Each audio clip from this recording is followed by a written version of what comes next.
Hello, my name is Ray Hughes, and I'm an interviewer for the Veterans History Project conducted by the Library of Congress in Washington, D.C., and locally administered here at the Cincinnati-Hamilton County Public Library in Cincinnati, Ohio, and monitored here by Brian Powers, who happens to be our cameraman today. And today's date is the first day of August, 2018. And today we have the honor and privilege of interviewing a World War II veteran, David Francis Pohl. Mr. Pohl, it's a pleasure to meet you. Nice meeting you. Thank you for being here. Is it all right to call you David? It certainly is. Call me Dave. Dave, all right. Dave, if you would tell us your full name and when and where you were born. My name is David Francis Pohl, and I was born here in Cincinnati, up in Walnut Hills. I was born at home, not in the hospital. And that was on what day and month? June 23rd, 1924. And where were you living in Walnut Hills at that time? I can't come up with a street now. Oh, doggone it. We'll come back to it.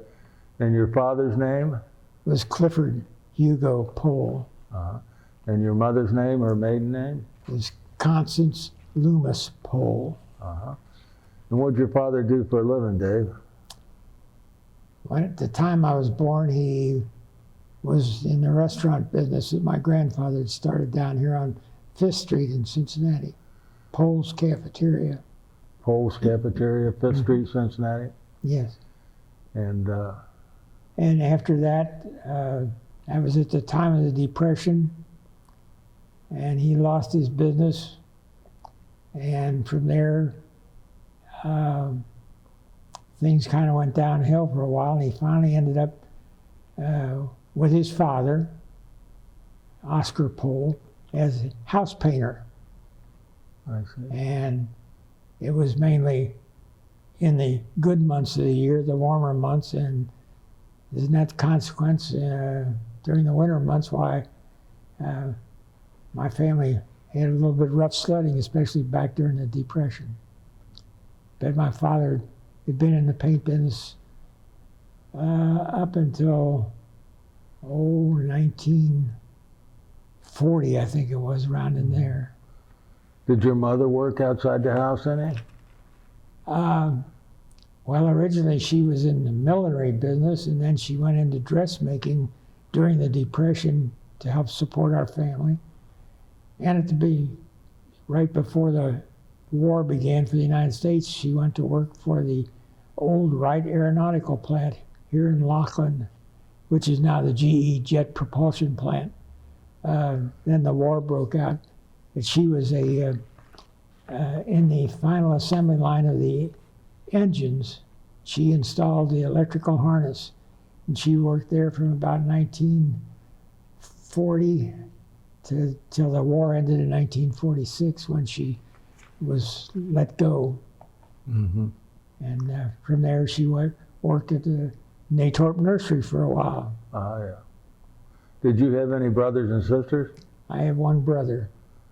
And What was his name? Clifford H. Pohl Jr. And he went into the Army a year before I went into the Navy, and was able to get into 90-day wonder school about a year after he was in, and he got his commission, and he served in Army Engineers, Field Artillery, finally ended up as Lieutenant Colonel in the Counterintelligence Corps in the Army during World War II. And he retired, and he died 15 years ago. I see. What schools did you go to when you were living up there in Walnut Hills then? Well, I was too young to be in school then. We only lived there, as far as I can recall, about, I think we moved from there to Hyde Park in about 19 27 or so. I don't know the exact dates on that, but we lived in Hyde Park at the time of the Depression. We're at in Hyde Park. On Parkline and Brentwood Avenues, Mm-hmm. right below Alt Park. Yes. And I don't know for certain, but I think my family lost their home because of the Depression. And then we eventually moved out to the Kenwood area and then to Montgomery, where I spent the best part of my grade school years in Montgomery, Ohio. What address in Montgomery? It was at the corner of Remington and Old Main Street. I see. And what grade schools did you go to? I went to Montgomery Grade School from the time I was in the 3rd grade, and I graduated there from the 8th grade. Then I went 1 year to Sycamore High School, and then my family moved to Madera, Ohio. We came out of the Depression a little bit better, and my father was able to move us to Madera, Ohio, where I graduated from Madera High School, 1941. Were you living there in Madera at that time? Or Yes, what was your address then, do you recall? 7316 Miami Avenue. Uh-huh. What churches did you go to as a boy? Well, as a boy, I went to Montgomery Presbyterian Church. I joined the church when I was 10 years old. Uh-huh. It was a small church. It was the only church in the village of Montgomery. I see. And the minister was also my Boy Scout leader, troop leader. And it so happened that when I was taken into the Navy later on, his son, who was 2 years older than me, went through boot camp with me. What was his name? Eric Peters. Eric Peter. Mm-hmm. What year did you graduate from high school? 1941. June of 41? Yes, I was 16 years old. Oh, you were 16 and graduated, huh?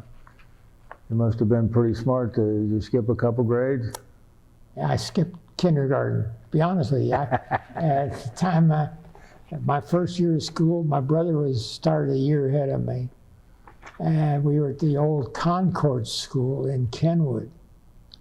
And I was left home alone. And because I was alone, I suppose I raised so much fuss with my mother that she finally took me down to school and asked if they could put me in school. Well, they didn't have a kindergarten. That school was too small for anything like that. And they agreed to let me try it. If I made it, I could go on. Well, I did, and I went through and graduated when I was 16 years old. And that was in 1941, and of course, so when the war broke out in December 41, couldn't get a regular job in any defense industry. I was too young. They wouldn't hire you unless you were 18 years of age. So I was working in the old Montgomery pharmacy, old-fashioned drugstore in Montgomery. I was a soda jerk. And I was there when Pearl Harbor Day happened. I recall it greatly. So Tell us about how you heard about Pearl Harbor and what you were doing, if you remember. Well, I was working I'll never forget it, a Sunday afternoon, December 7th, 1941. And I worked at the drugstore on Sundays, Saturdays, Sundays, and I put in about 60 hours a week, and I think I got 10 cents an hour or something like that, plus all the ice cream and candy I could eat. But then I went from there. I finally got a job working in the laundry, helping one of the route men deliver clothes. What laundry was that? The old Marymount Laundry and Dry Cleaners on Worcester Pike. Yeah.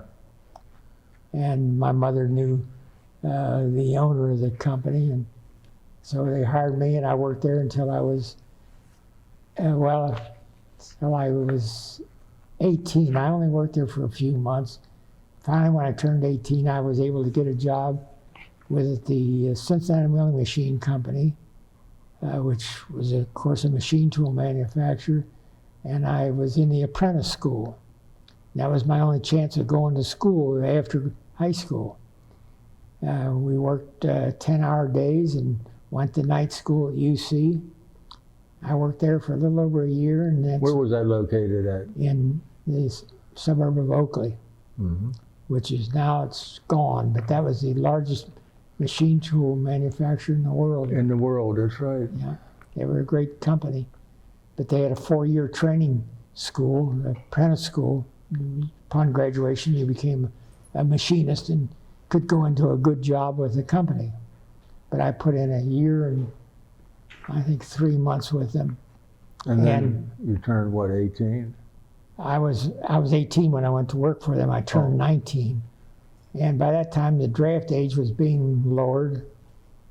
And it was lowered down to 19 years of age. They were taking men up to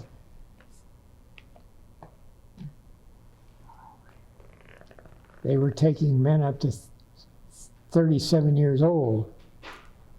And as I had just turned 19, I figured, well, they're going to get me pretty soon. My brother had gone in the year before me.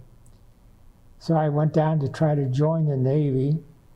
I thought, I don't want to go in the Army, I want to go in the Navy. Well, I couldn't make it because my left eye was a little bit weak. So they denied me joining the Navy. So I thought, well, I'll go through the draft and see what they do with me. I'll ask for the Army. My brother said, try to get more schooling. And the only place I could get in would be the Army. So I went through the draft down at the Federal Building here in Cincinnati.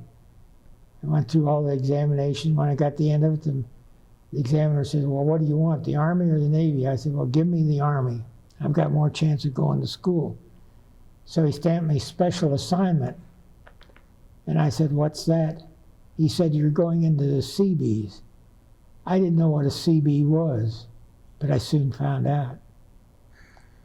So you're going to go in the Navy, though? I didn't know it was even Navy. I had never heard of a Seabee at that time. Right. They were just organized, I think, about 1940 or 41. They were relatively new, but they were needing men, bulldoze operators, carpenters, electricians. Before we go any further, Brian, you had a question about Pearl Harbor? You mentioned it, but you didn't go into detail. Tell us about, before we get to your going into service, you heard about it on the radio, I would suppose, Pearl Harbor, the attack? That's right. That's the only communication we had. Yeah. Other than newspaper. What were your feelings at that time about it? Well, the country was thrown into a tizzy, and we expected something, but not like that. I mean, the war, of course, in Europe had been going on for a number of years, and the Germans had been making a lot of progress over there, along with Benito Mussolini from Italy, and you just didn't know what. Well, I was young enough that outside of knowing that the draft was going to take me, I didn't know too much about it, other than you were up, you didn't know what was going to happen to you. And when the draft came along, took me in at 19, I thought, well, we'll see what happens. I tried to get into an OCS, but it was unsuccessful. But I was shipped immediately to Camp Perry, Virginia, which was the boot camp for the Navy Seabees. Well, I soon found out. And Seabees stands for what, Don? Well, it's actually the initial CB, but they went as Seabees, S-E-A-B-E-E-S. It was Naval Construction Battalions. And they were mainly out in the Pacific because the Marines would go in and take an island, but they had no place to land aircraft, or they didn't have mess halls or places to sleep or anything to treat any of their men. So that's what the Seabees did. And they went in on a lot of islands that were not secured properly. As my battalion, it happened to them later on. Tell us about your training at Camp Perry. You were inducted here in Cincinnati. Yes. How did you get to Perry, on a bus or train? Or? No, on a train. They shipped us from here to, that's right outside of Williamsburg, Virginia. And we arrived there the next day, I'll tell you a little interesting episode. I went into the only person I knew was this minister from my church in Montgomery. His son, Eric, and I were drafted at the same time. He was 2 years older than me. But we went through boot camp together. We didn't get much in the way of training. I think they took us to a rifle range and issued us all carbine rifles, and as soon as the shooting was over, they took them back up, and we never saw them again. We stood guard duty. We did some marching. Inspections in our barracks, and our clothing got adjusted. The first day we marched in, as civilians, we marched in from the gate along the side of a 6-foot-high fence, woven wire fence. And on the other side were raw recruits coming down the other side, and they were all singing, "You'll be sorry."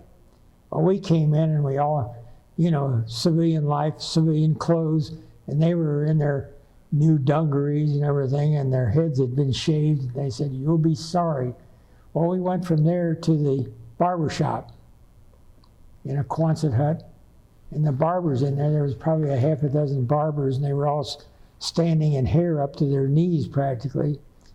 And they would put you in a chair real quick and throw a towel around your neck and ask you, how do you want your hair cut? Well, by the time you got through explaining, they started at the back of your head, and by the time the explaining was done, you were bald. That's what "you'll be sorry." I can remember a young man from Brooklyn. He had long hair for those times. Well, when they got through with him and he looked in the mirror, he was crying. He had lost all his hair. But we had 3 weeks of training, only 3 weeks. This was in October 1943. And I was given a 7-day leave to come home to say goodbye to my parents, and turned around and went back to Camp Perry and was immediately put on a troop train and headed to the West Coast. We had no Pullmans. We didn't know where we were going. We only had day coaches. And the train would stop when it was mealtime. We would stop and pull into some little town that had a couple restaurants, and there would be girls there that would bring out prepared meals for us, and we would eat a box lunch or whatever it was on the train. It took us close to 10 days to get from here to California. We went from here to, I can remember going over the Great Divide through the Rocky Mountains. It took 4 engines to pull us over the top of the Great Divide. Our troop train there was a lot of men on it. I don't know exactly the number, but it was a big train. And of course they weren't diesel operated engines. We got to Camp Parks, California, which is up near Oakland. And I spent about a month there, which we did nothing but marching and guard duty. And then they shipped us down to Port Hueneme, California, which is Port Hueneme, Hueneme. It's still a shipping out point for a lot of the Navy folks. What town's that near? It's near Los Angeles. Yeah. I think it's a little bit north of it, but it's one of the harbors there, and the Navy uses it for shipping out. Right. And we were there for a couple days, and we loaded onto a Dutch Merchant vessel. By that time I was in the 125th NCiB, Naval Construction Battalion, and I was Seaman second class. When you got out of boot camp, you got your Seaman second class stripes. I had a white stripe around my shoulder, 2 stripes on my cuffs. We got on this Dutch Merchant Marine vessel, HMS Bloemfontein. The food was horrible. It was prepared by Javanese cooks, and these were all, it was a mess. And I had the foresight, if you want to call it that. Before I left, I went to the ship stores and bought a box of Milky Way candy bars. I put it in the bottom of my seat duffel bag. If it hadn't been for that, I would have been starved by the time I reached Hawaii. We were 8 days in going from greater Los Angeles to Oahu. But the men were getting seasick their first time out, and on this Dutch merchant vessel, and it was not much of accommodations for us. We got to, went in through Pearl Harbor. I didn't see any of the carnage at that time, but I know we drug anchor. This is what time of year and month? This was in, it was probably around January. Of 44. 44, okay. And the war in the Pacific was going pretty heavy. So you drug anchor, you said? Drug anchor and tore up some water lines underneath Pearl Harbor out at the west end of it. We never went into the part which had been bombed. We were at the end of the harbor where the Japanese had come in a low pass over the mountains. We were sent to a radio station to add on to this naval radio sending station for the Southwest Pacific. All the communications for the Navy went through this radio station. That was our project. It was quite a ways out. I don't know how far out from Honolulu. We were way out in the boonies. There wasn't anything around us. But this pass in the mountains, the Japanese had come through there with their planes when they attacked Pearl Harbor. On the one side of the mountain was the Schofield Barracks, which was an Army barracks. They didn't touch it. There was a couple thousand men stationed there. On the other side was the radio station that we went to, and it was not touched. They were so intent on getting to the ships in the harbor. But I spent about 5 months there because I was only a second-class seaman and 19 years old, no experience. The Seabees were taking anybody and everybody within the age limit. And so I was put on permanent KP. I wasn't washing dishes all that time. I was helping to prepare food and so forth. After about 3 months of that, one of the warrant officers, he was from Columbus, Ohio. We were only about 1,200 men, plus I think there was about 15 officers.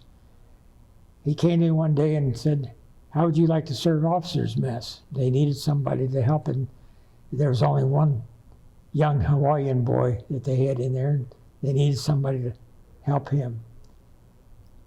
He said, "We pay you $10 extra on a month." So instead of $54 a month, I'd get $64, big raise. So I agreed to go do that, and it was nice. The food was better, wasn't it? Well, it was better. We went next door from the officers' mess quarter to the regular mess hall next door, got their food, came over, prepared it to put on silver hardware and china plates with a white linen tablecloth for the officers, and we served it to them. And it was nice. Got to know some of the officers. And we did that 3 times a day, breakfast, lunch, and dinner. In between times, we were free to lounge around, or there was no place to go. We couldn't go any place, but the time was ours. We weren't involved in washing dishes or anything else. I got the extra pay per month. After 2 months of that, it was in the middle of May 1944. This same officer came back to me one day, and he says, "They're giving an examination for officer school down in Honolulu." He said, "I'll send a truck over for you and take you down there." He said, "You go take that exam." He said, "You get the hell out of here." He says, "I know where we're going." And he says, "You don't want to go there." Well, my good Lord was watching out for me. I went down, the first thing we did was go to a little Quonset hut, and there was a corpsman Navy corpsman sitting back behind the desk. He didn't even get up off his duff. He says, "You see that picture on the wall? Or that chart, rather?" "Yeah." "Cover your right eye and read that." So I thought, well, if I get caught, what's the difference? I'm going to see anyway. So I put my hand up to my eye, read through my fingers. "Now cover your other eye." I did the same thing. He said, "Boy, your eyes have improved since you've been over here." I said, "I haven't been doing anything except KP duty." "Okay, go take the rest exam and get out of here." Well, 3 days later, I was on a boat coming back to San Francisco. I was being assigned to the Navy V-12 officers training program. And they sent you to college, university, and upon graduation, you would go to 90-day wonder school, as we called it, and get your commission.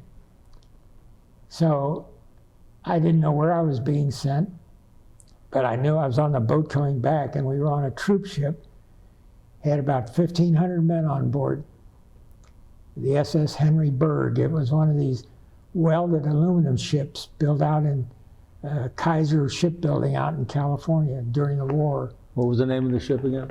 Berg? SS Henry Berg, B-E-R-G, I think that was, or an H on the end, B-E-R-G-H. I don't know who it was named in honor of, but it was a troop ship, and there was mostly veterans from the Southwest Pacific that had been out there for a couple years, hadn't been home. And there were some civilian civil service workers on there that were being returned from Honolulu, I suppose. Anyway, the day before we were due to dock, it was on Memorial Day, 1944. It was on a Sunday afternoon. The ocean was nice and smooth, sunshine out, and clear skies. About 3 o'clock in the afternoon, the skipper on the ship announced that we won't be making San Francisco, Treasure Island this afternoon. He says it's too late. They close the submarine gates at 3 o'clock. We can't get in. So he said, we'll lay over until tomorrow morning and be in first thing in the morning. So night came, and the next morning I was on deck about 7 o'clock, or before 7 o'clock rather. And of course it was still dark then. And the fog was so thick coming off the California coast, you couldn't see your hand in front of your face. And the ocean was just, waves were high as this ceiling. And so, waning and waning and waning, and all of a sudden, the ship comes to an abrupt halt, a jolt. There's a string of islands off the coast of California up near San Francisco called the Farallon Islands, F-A-R-A-L-L-O-N. And they're about 20, 25 miles off the coast. Well, our ship was not equipped with radar, and evidently, I don't know whether there was any fog notice horns or anything like that, alarms on the island. But anyway, the captain ran the ship up on the rocks. He tried to reverse the screws on the ship, back it off, and it just tore a bigger hole in the bottom. You could hear it rip. So after about an hour of that, the back end started to sink, and we were ordered to abandon ship. Well, we all had to go over the side except the civilian population. They got the lifeboats. They lowered the lifeboats, and they were on them, and they were drifting those. We had life rafts, but they just dropped them over this side, and they cut the lines to them and let them float. So I went over the side and had to swim for them. Well, I finally located one. It had 12 men on it already, and it was an 8-man raft. I was the 13th man, but I got on. They took me on. I was up to my neck in diesel fuel, completely covered with diesel fuel, and of course the ocean water, which is, I understand it was in the high 40s or low 50s, the temperature on it. It was cold because it's still late in the spring. We floated for about an hour or so. I was in the water for about 3 hours total. I was finally picked up by a little fishing vessel. They had to drag me on board ship because I couldn't move my legs. I was paralyzed from the cold. And then they transferred us to a destroyer escort that had come out from Treasure Island Naval Base, and we finally got to shore. The Navy and the Red Cross met us there. The Navy wouldn't give me any clothes. They wouldn't give me any money. I had lost all my records. I had lost all my clothes. It was all down below deck when the ship sank. And fortunately, the Red Cross was there and gave me some clothes, a pair of dungarees, and a pair of hot clodhopper shoes, and a T-shirt. And I had to wait for, couldn't go anyplace. We were stuck on in the base there until our records came from Washington. That was before electronic transfer, so we had to wait for duplicates from Washington, which took about 6 days. Finally, after that time, they gave me a 14-day leave. I could go home, but I had to report back to San Diego. Of all the things, I don't know why to this day why that happened, but it took me 4.5 days on a day coach, no Pullman day coach, to get to Cincinnati to visit my mother and dad. I spent 4 days at home out of this 14-day leave. I spent another 4.5 days to get on a train and went to San Diego. I stayed there exactly 24 hours and was put on another train and finally ended up in Purdue University another 4 days. So I spent almost 13 days on a day coach out of 21 days. Wow. So I reported to Purdue University on July 1, 1944. And that's located where? Lafayette, Indiana, West Lafayette, up above Indianapolis. A good school, an engineering school. They sent me to engineering because I was in the Seabees. I thought, well, I'll be a civil engineer, which I pursued through 4 regular semesters. And at that time, I decided I didn't want to be an engineer. And so I could apply for a transfer. Well, I didn't know. I had hoped to get Miami University because they had a V-12 unit also, and they were closer to home. But no, they sent me to the University of Kansas, where I went into the business school. I never heard of the University of Kansas as much as a kid as I was, but it was a great school. But it was about, I think, 40 or 50 miles outside of Kansas City, out of Lawrence, Kansas. And they're giants in the basketball field. But I like Lawrence very much. I like Kansas. And I finally graduated there. Well, I was out there from November 1st, 1945 to June the 22nd, 1946. The war ended, of course, in 45. And I was kept over a year beyond that. Finally was sent to Great Lakes in June of 46. Was discharged from there on June the 22nd, 1946.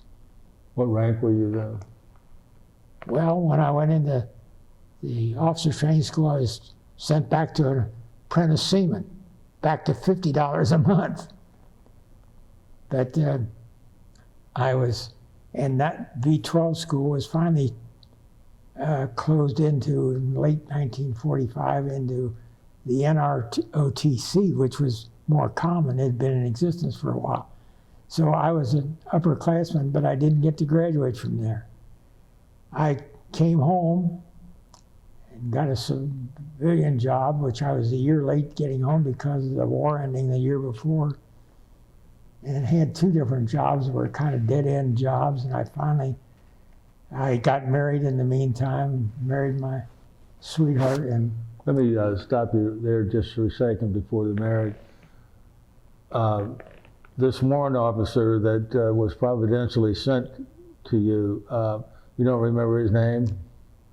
I didn't know his first name. His last name was Burgess.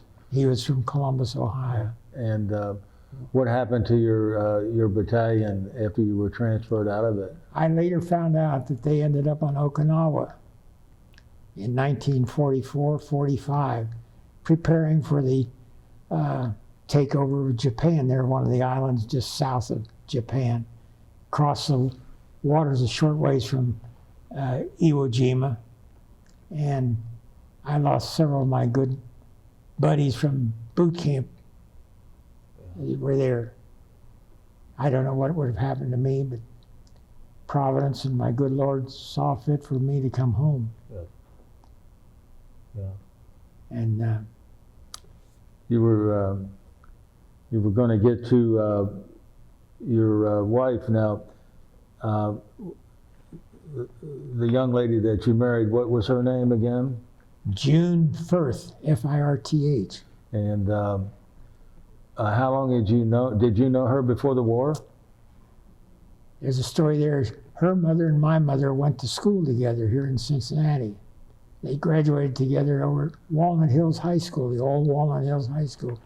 So June was raised in Norwood.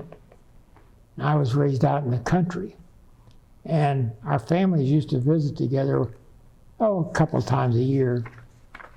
But June was 6 months older than I was. But she didn't like coming out to Montgomery, where I lived, because we didn't have any of the modern utilities that they have in the city. Like we didn't have running water, and we didn't have good central heat in our house. We lived in an old 115-year-old home, and so she didn't come out too much. And she thought my brother and I were country bumpkins, and she was a city girl. I used to be very friendly with her mom and her grandma, and they thought the world would, the sun rose and set with me. And I can recall when I was ready to be drafted, I took time to go to see her mom and tell her goodbye. What was her mother's name? Mabel Bemis, Bemis. That was her second husband. Anyway, they lived in Kenwood, and I lived in Madera at the time. But I visited with them, and they wished me well and was ready to send me on their way. And her mother went to the foot of the stairs, and June was home that time from work. She was working as a secretary to the Globe Wernicke Company in Norwood. She was a private secretary to the vice president of the company. Had a good job. And her mother called up to her upstairs and said, "June, don't you want to come and say goodbye to David? He's leaving for the Navy." And she came to the top of the steps. I was down at the bottom. She said, "Oh, goodbye," and waved to me and turned around and walked back in her room. And I never heard from her for 2 years. I didn't correspond with her. I, at the time, had a girl I was dating, but it didn't mean anything, and it broke up as soon as I went in the Navy. I got a Dear John letter from her, and that was that. So I never had any dates from 1943 to 1945. I used to, when I was at Purdue, I would get a weekend pass about every 3 weeks that I could go on Liberty and leave the campus. I was supposed to go not further than 75 miles away. Well, that would only take me to Indianapolis. So I had some falsified papers I carried in my pocket in case I got stopped. I got on the train in Lafayette at 3 o'clock in the afternoon on a Sunday afternoon. I would come to Cincinnati, get here at 7 o'clock on Saturday night. Had to leave by 1 o'clock the next day in order to get back to be with the Navy. And I came home one weekend back in February 1945. And my mother had visited with June and her mom, and she was coming down to the Union Terminal here in Cincinnati to meet me. And she asked them to ride along just to keep her company. She was coming down there on a Saturday night all by herself. My mom and dad, in the meantime, had separated. So they did, and June hadn't been out of the house for a couple of days, and so she was wanting to get some fresh air. So she came along and brought a girlfriend of hers with her. anyway, they met me at the train, and I went home with my mom, but I guess I saw what I liked. And June did also. She was unattached, and I got back to school and wrote her a letter right away and asked her if she'd go out with me the next time I came home in a couple of weeks. So I managed to, well, at that time it was close to the break between semesters, and I got a couple of days off, and so I wrote to her to go out with me, and she did when I came home. And so I told her I would be writing her, and she said, well, I will write you every day. And she did. And I wrote her every day. We averaged about 22 to 26 letters a month from then until I got out of the Navy a year and a half later. And within 3 months, we decided we wanted to be married, and she would wait for me. So I had something to look forward to. And so when I got married, within 5 months after we were married, I decided I had to go back to school to get my last semester and get my degree, which I didn't get while I was in the Navy. So we gave up her job and my job and went out to Kansas University, and I finished my last semester of school and graduated in June of 1947. I had completed 4 years of college in 2 years and 4 months.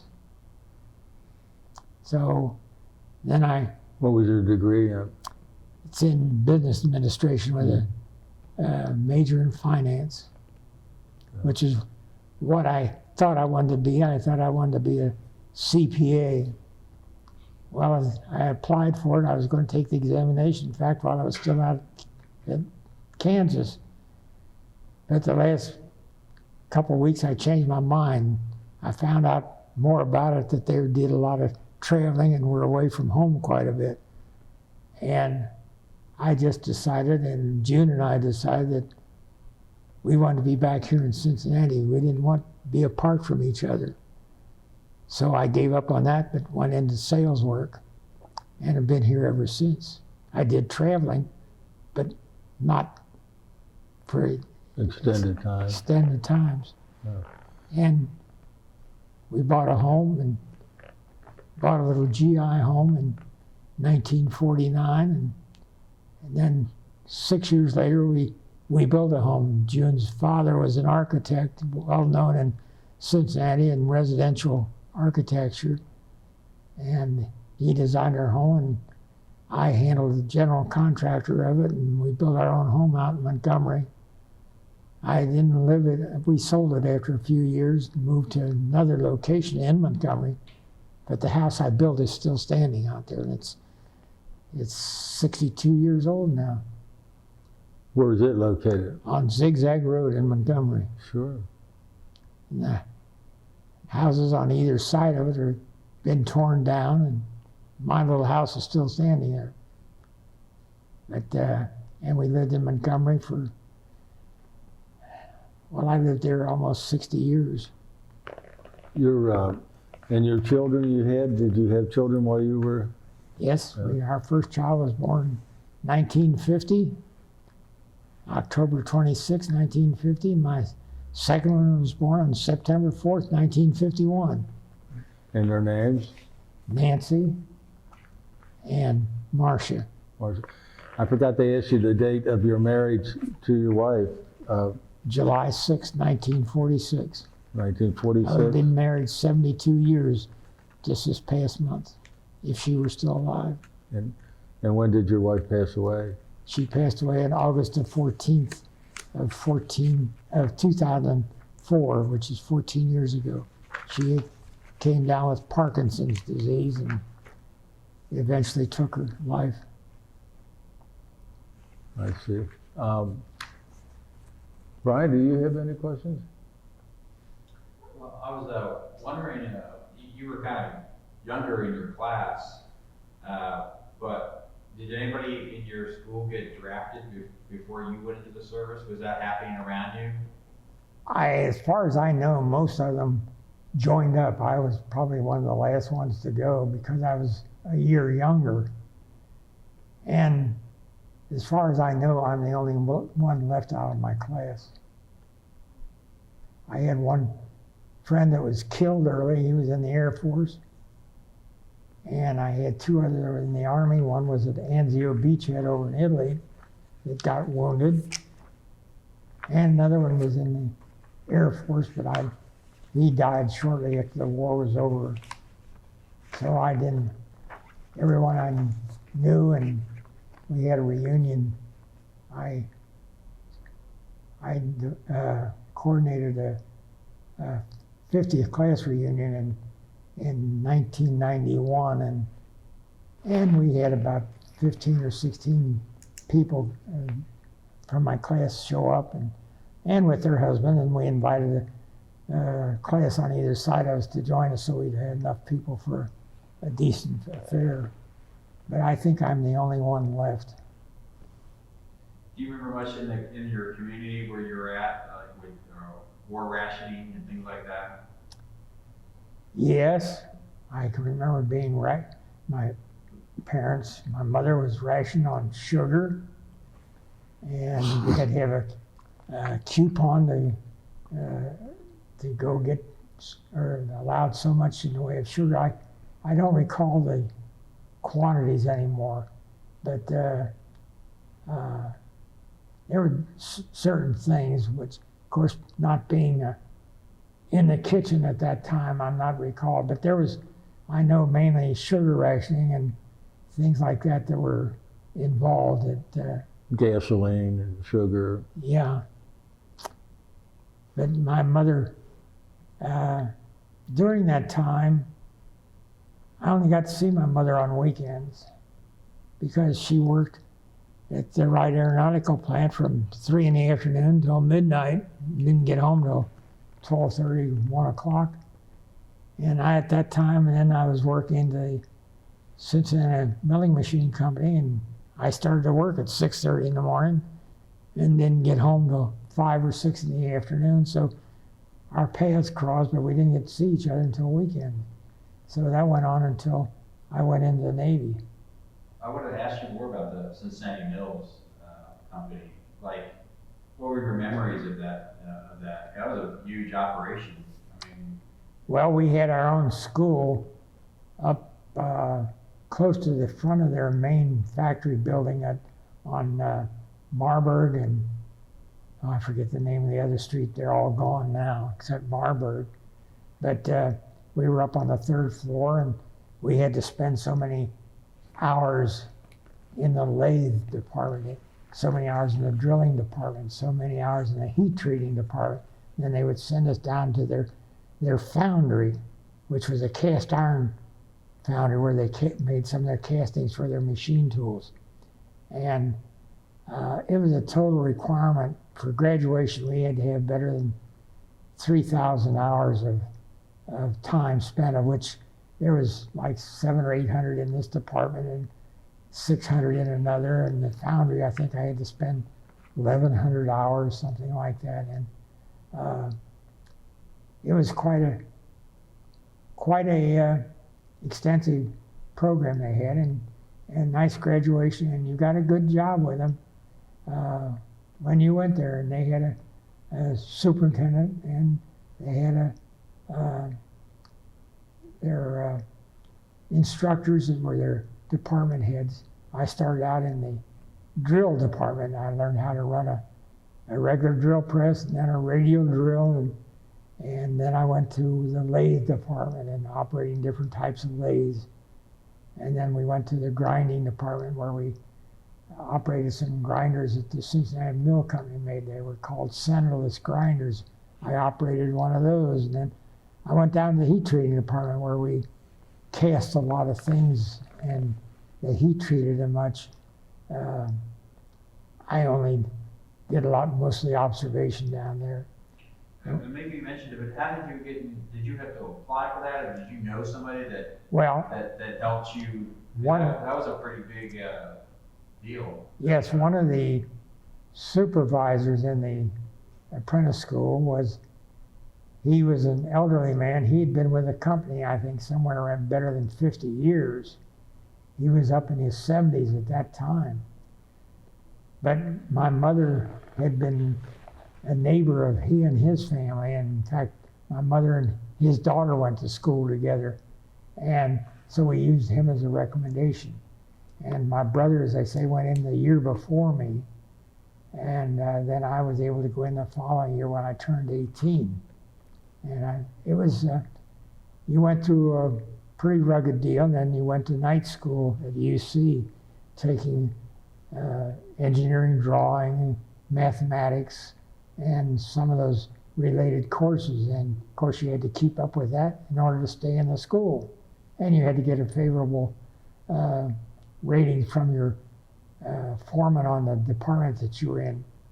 And they evaluated all that to keep you in there. And I have some of those papers in my briefcase here, but where I got a good evaluation from them when I went into the Navy.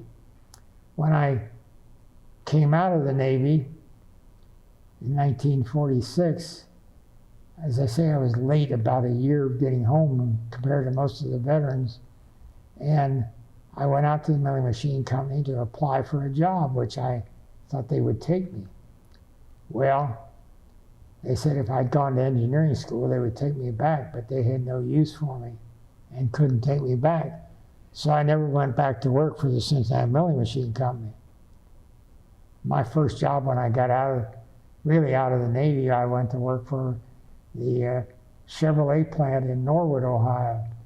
I was a car release supervisor. I worked on the night shift there. I worked from 3:30 in the afternoon until midnight. And I was newly married at the time. And but I used to release all the completed cars for shipment to all the various dealers all over the country. And it was a nice job, but that's all it was a job. I was one of a couple thousand people working there, and I was 22 years old then, and there was just no place to go with that. I was making $40 a week, I think it was.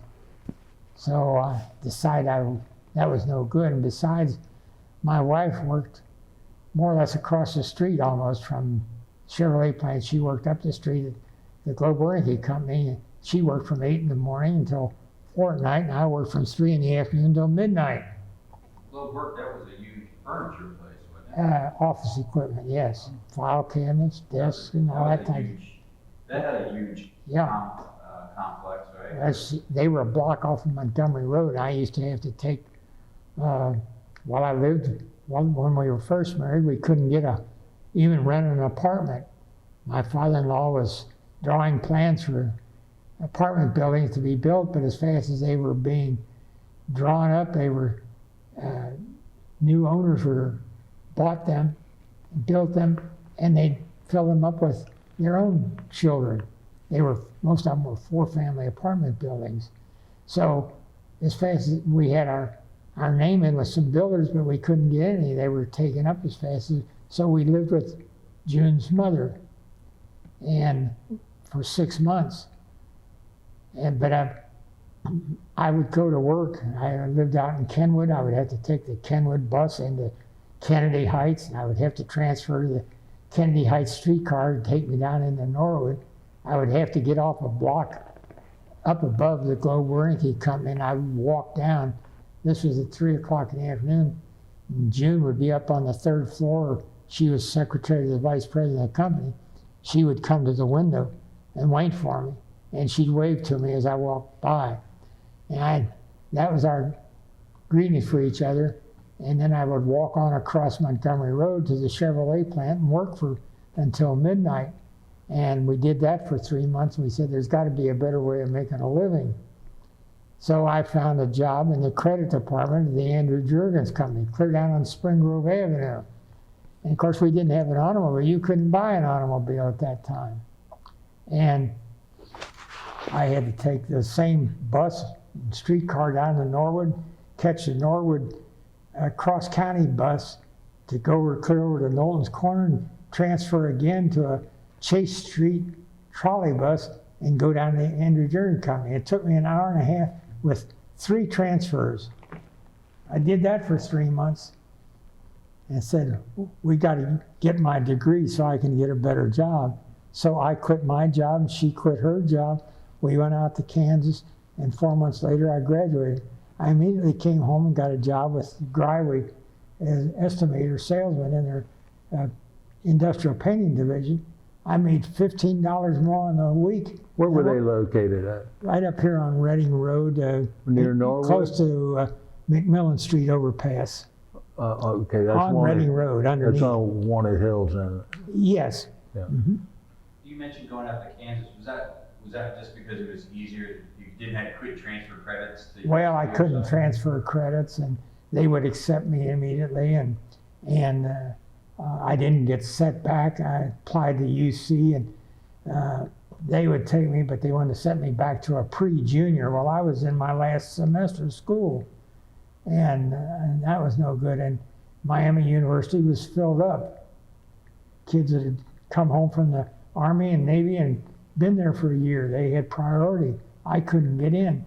So the only place to go where they'd accept me readily was University of Kansas. So we packed up, went out there, and lived on the 3rd floor of a family home in Lawrence, Kansas, and walked back and forth a mile and a half to get to the campus to go to school, and 4 months of that. And we lived on the 3rd floor, as I say, and we ate our 2 meals a day in the restaurant up the street that had a soda fountain. I think we lived off of cheeseburgers and malted milks for 4 months, and finally graduated and came home and got a job. And then we got an apartment in the meantime, and set up housekeeping.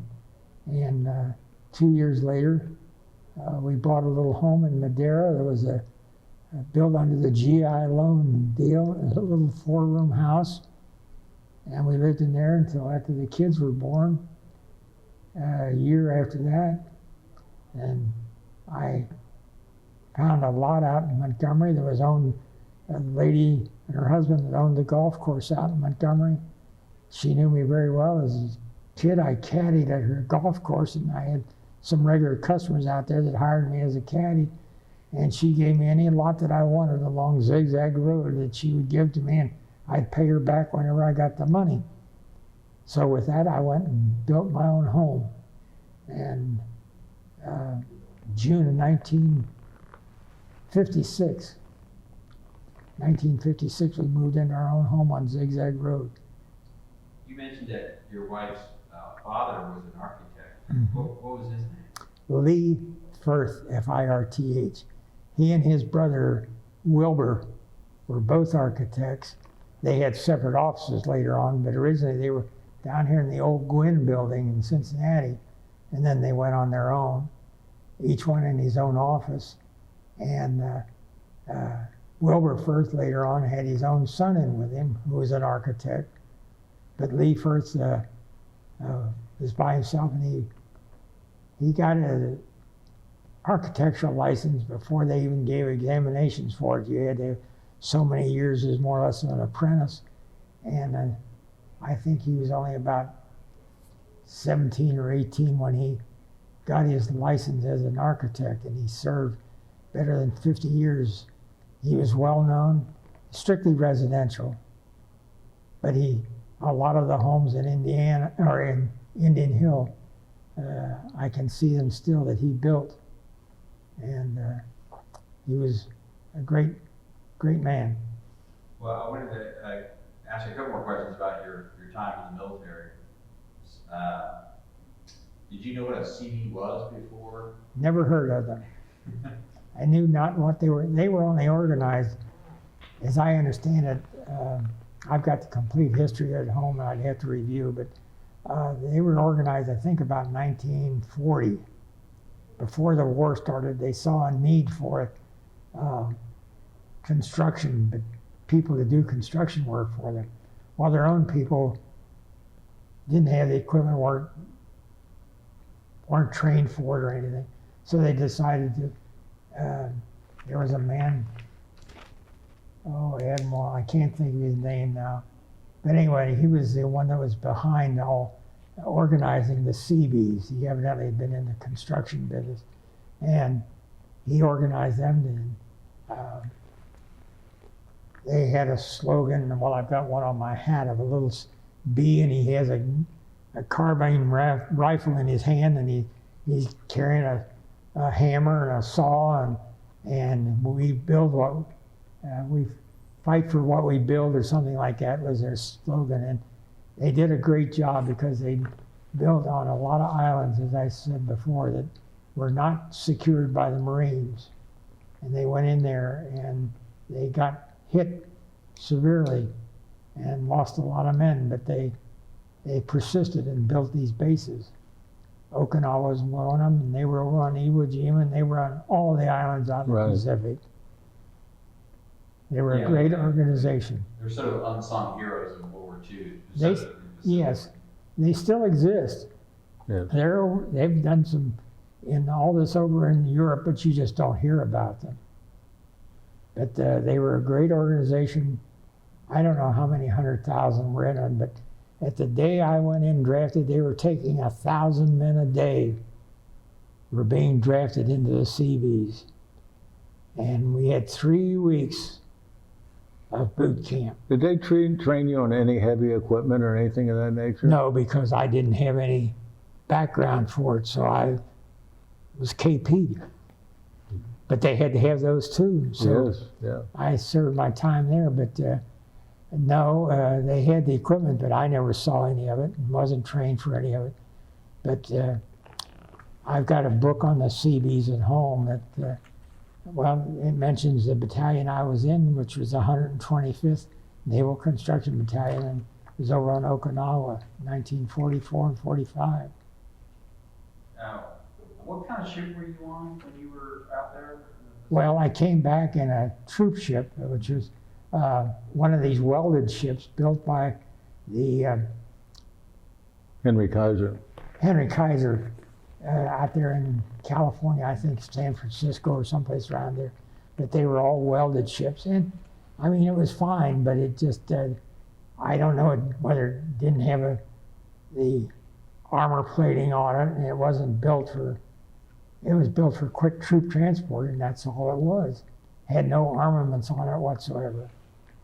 And you mentioned, how long were you in the water? I was in close to around 3 to 3.5 hours.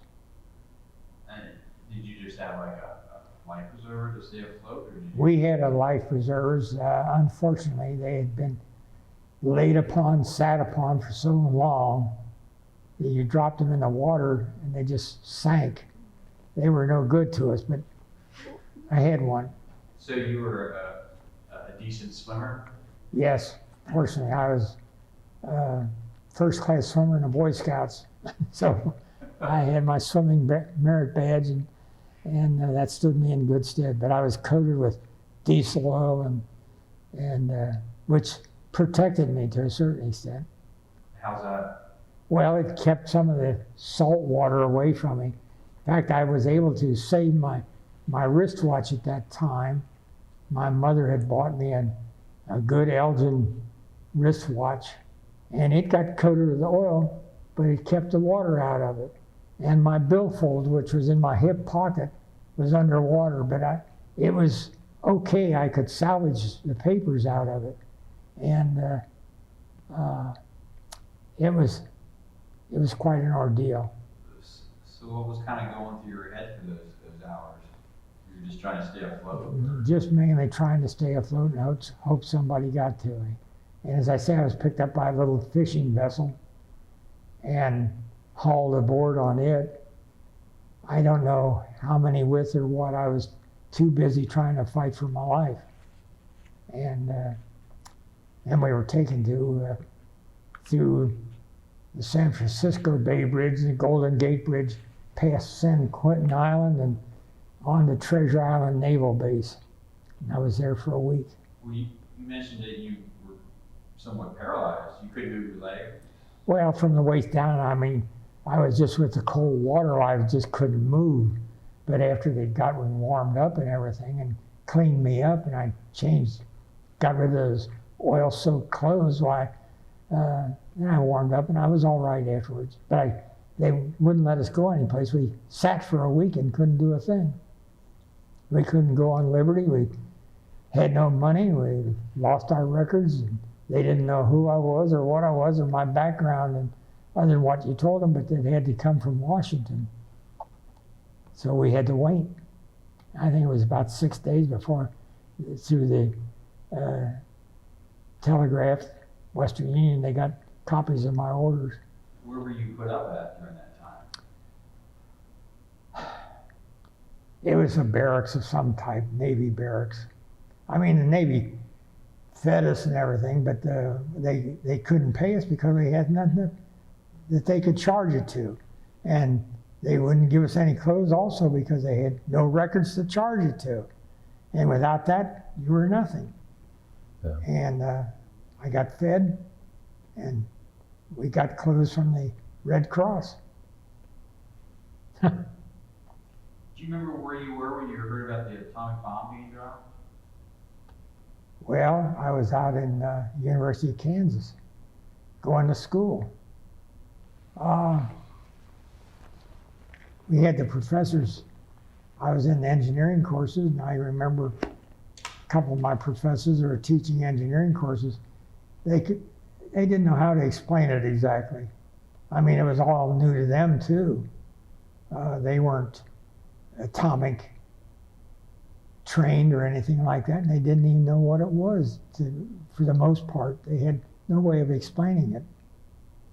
We just knew what was told to us in the papers and radio and so forth.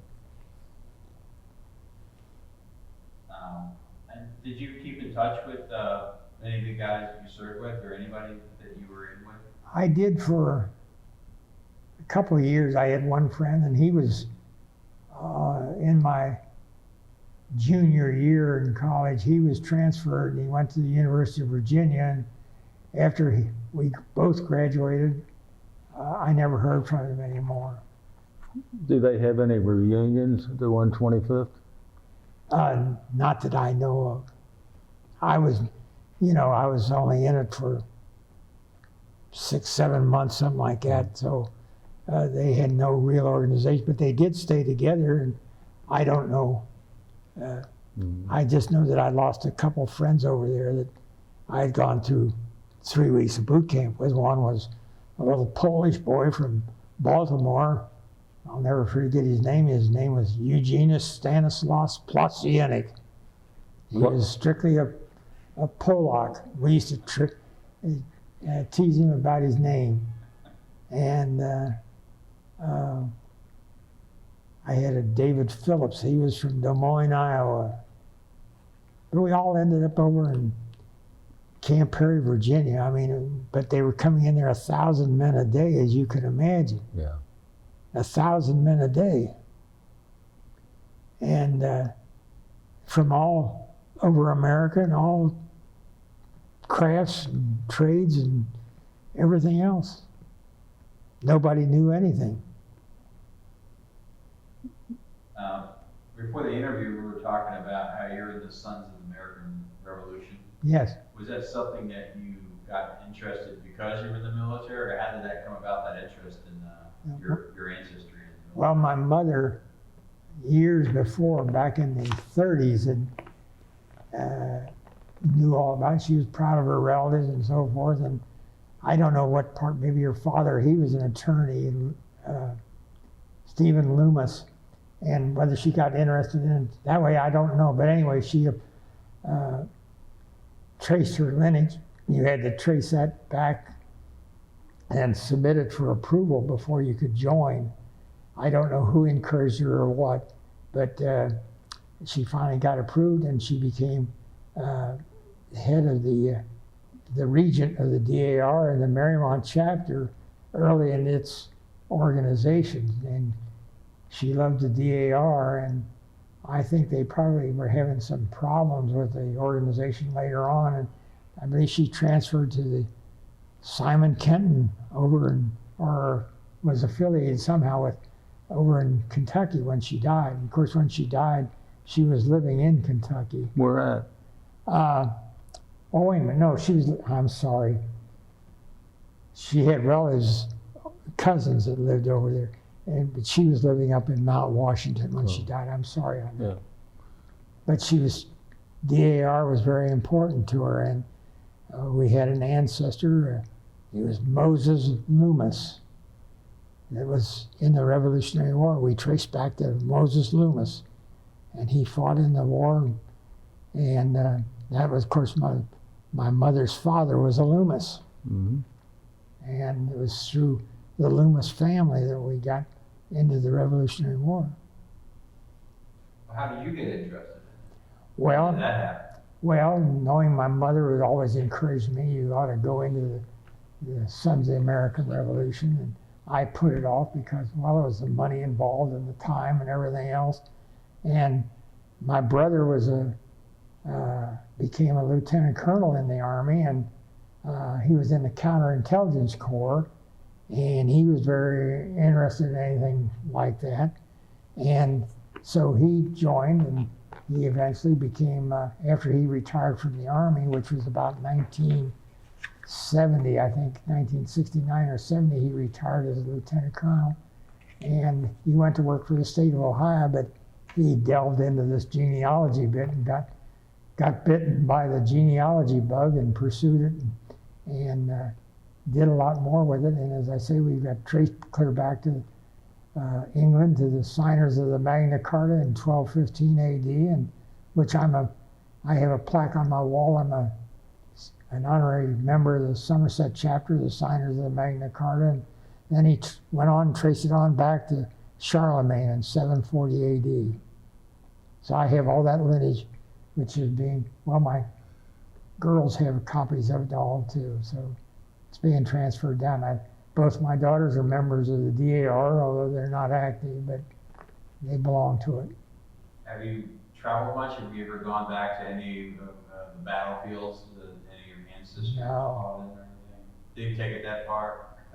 Well, I raised my family in the late 40s, early 50s on up, and you know, it was a different time, and you didn't make the money that they make today. And we took one trip out west, but we didn't get to do a lot of vacationing like the kids do today. So no, we didn't do traveling. Have you ever done an honor flight or been interested in doing that? Yes, my daughter Nancy here heard about it when she was working for our church as a church secretary, and she was involved with the computers and so forth, and online she heard about this honor flight being organized, and I think I was one of the early ones. I went back in 2009. I think it was organized only about 2008, and I went on one of the early flights of it, and it was very enjoyable, although we were delayed in getting out of Cincinnati, and we had to go clear to, was it Columbus? We had to go up to Columbus in order to catch a flight. Well, that delayed us an hour and a half. We were supposed to leave Cincinnati at 7 o'clock in the morning or 7:30. We didn't get out of Columbus, I think, until 9 o'clock in the morning. I didn't get to Washington until 12:30 in the afternoon. And we only got to 3 different monuments in the couple hours we had, and by 5 o'clock we had to leave to get back to Cincinnati. So it was quick, but I enjoyed it, and I was instrumental in getting a lot of other World War II veterans to sign up for it that I knew. Great, that's all the questions I have. I want to ask you, when you were over there in Hawaii, did you ever get into Honolulu on Liberty? I think I was there one time. We went down, and another fellow and myself. We walked around a little bit. It wasn't a place for me during the war. That was all Navy down there, and no, it wasn't a place for me. We hear a lot about Hotel Street. Did you ever hear of Hotel Street there in Hawaii? No. Honolulu?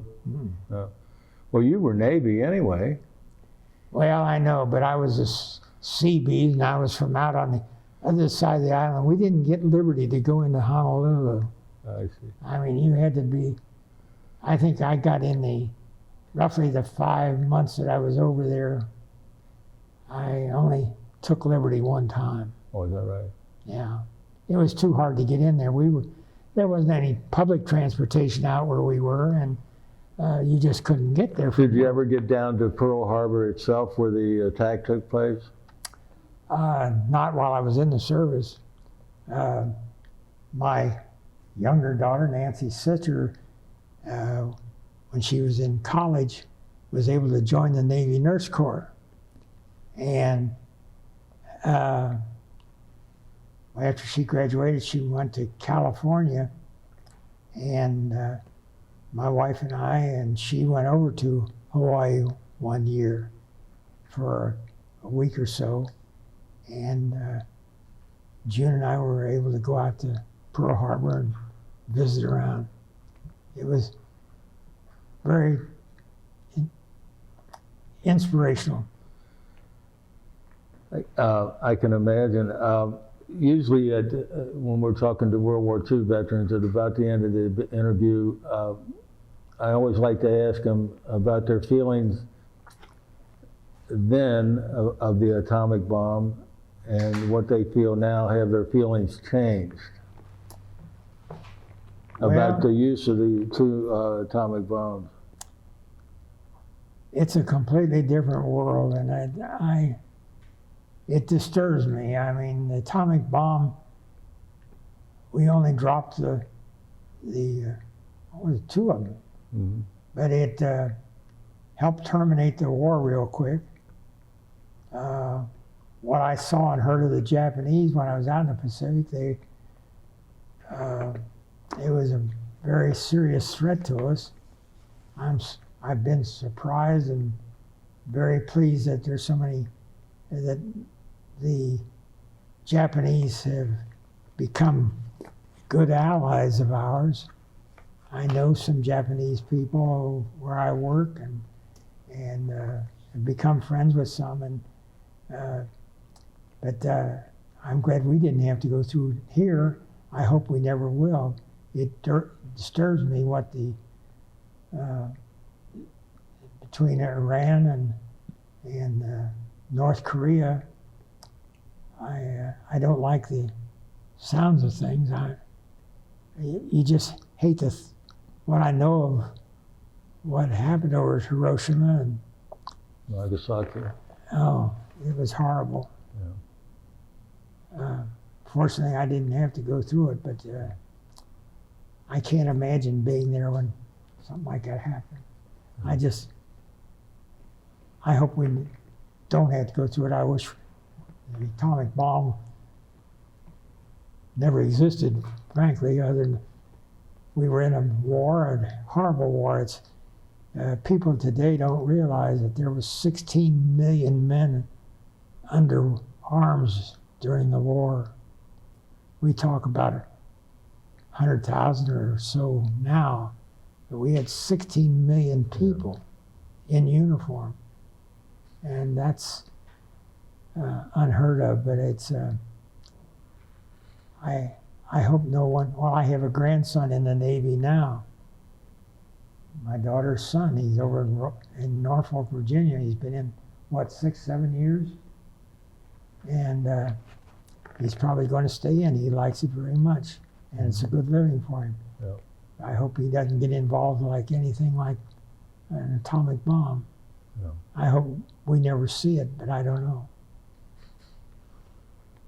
Well, we've reached the end of the interview, and at this time I want to thank you so much for the interview, You're quite David welcome. Pohl, and especially thank you for your service to our country and your patriotism. Thank you. And thank you, It's sir. my honor. Thank you.